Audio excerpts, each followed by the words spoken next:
नमस्कार दोस्तों, आप देख रहे हैं हालचाल न्यूज़। आज की ये खबर देश के हर उस व्यक्ति के लिए बेहद ज़रूरी है जिसके पास किसी भी बैंक में खाता मौजूद है। चाहे आपका सेविंग अकाउंट एसबीआई में हो, पीएनबी में हो, कैनरा बैंक, एचडीएफसी बैंक या फिर किसी भी सरकारी या प्राइवेट बैंक में। अगर आप अपने खाते से नियमित रूप से पैसे जमा करते हैं या निकालते रहते हैं तो अब आपको पहले से ज़्यादा सतर्क रहने की ज़रूरत है। इसकी वजह यह है कि इनकम टैक्स डिपार्टमेंट ने पैसे की जमा और निकासी को लेकर कुछ नए और सख्त नियम लागू कर दिए हैं, जिनकी जानकारी अब हर अकाउंट होल्डर के लिए बेहद ज़रूरी हो गई है। आज की इस वीडियो में हम आपके सेविंग अकाउंट से जुड़ी उन नई ट्रांजैक्शन लिमिट्स की बात करने वाले हैं जिन पर अब आयकर विभाग खास नज़र बनाए हुए हैं।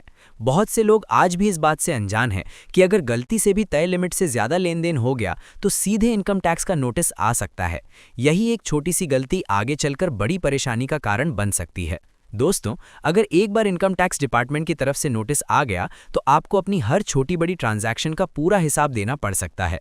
पैसा कहां से आया, क्यों आया, कहां खर्च हुआ, हर चीज़ का सबूत मांगा जा सकता है।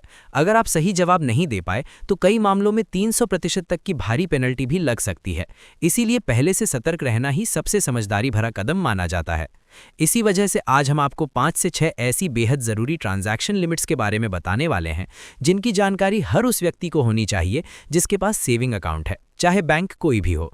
अगर आप इन लिमिट्स को सही तरीके से समझ लेते हैं और उनका पालन करते हैं तो यकीन मानिए आप इनकम टैक्स डिपार्टमेंट की नज़र में नहीं आएंगे और नोटिस मिलने की नौबत भी नहीं आएगी। इसीलिए इस वीडियो को अंत तक ध्यान से ज़रूर देखें ताकि कोई भी ज़रूरी जानकारी आपसे छूट ना जाए।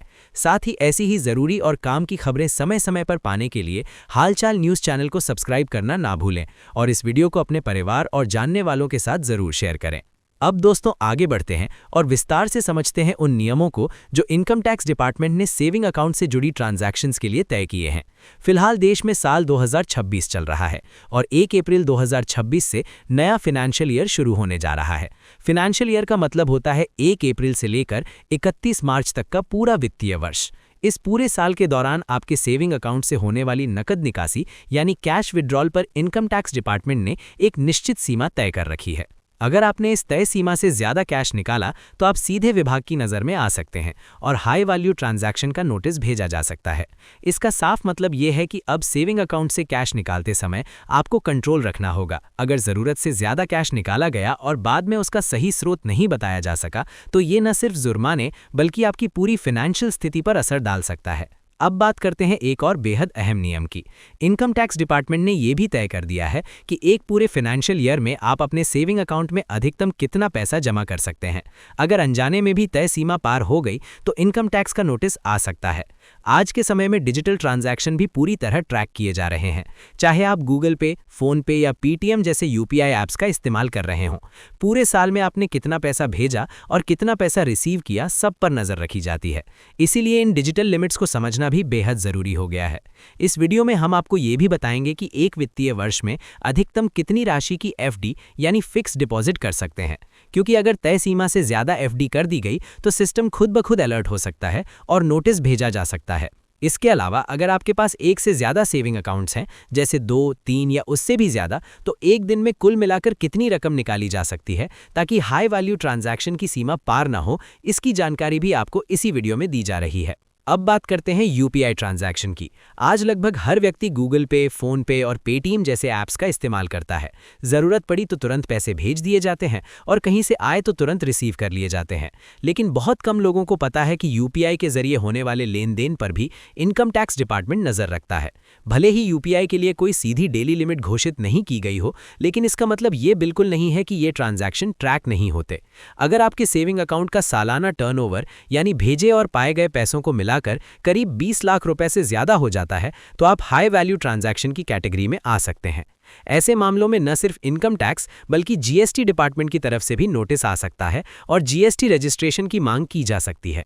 ये नियम खास तौर पर उन लोगों के लिए ज्यादा जरूरी है जो आईटीआर फाइल नहीं करते।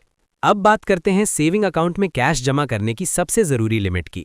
इनकम टैक्स डिपार्टमेंट ने कैश डिपॉजिट के लिए 1 लाख रुपए प्रति वित्तीय वर्ष की सीमा तय कर रखी है, यानी पूरे साल में कैश के जरिए 1 लाख रुपए से ज़्यादा रकम जमा नहीं की जानी चाहिए। ये लिमिट पैन कार्ड से जुड़ी होती है, चाहे आपके पास कितने भी बैंक अकाउंट क्यों ना हो। अगर ये सीमा पार हुई और आईटीआर फाइल नहीं की गई तो नोटिस आना तय माना जाता है। ठीक इसी तरह कैश विड्रॉल पर भी नजर रखी जाती है। ज्यादा नकद निकासी भी हाई वैल्यू ट्रांजैक्शन मानी जाती है।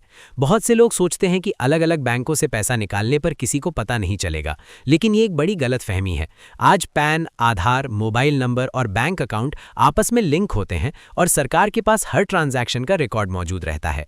इनकम टैक्स डिपार्टमेंट तुरंत नोटिस नहीं भेजता, उनके पास 3 साल तक का समय होता है। यानी अगर 2025 में कोई हाई वैल्यू ट्रांजैक्शन हुआ है तो 2028 तक नोटिस आ सकता है।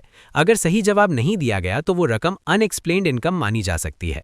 अब बात करते हैं एफडी यानी फिक्स डिपॉजिट की। अगर आप कैश के जरिए एफडी कराते हैं तो पूरे साल में अधिकतम 1 लाख रुपए तक की ही कैश एफडी की जा सकती है।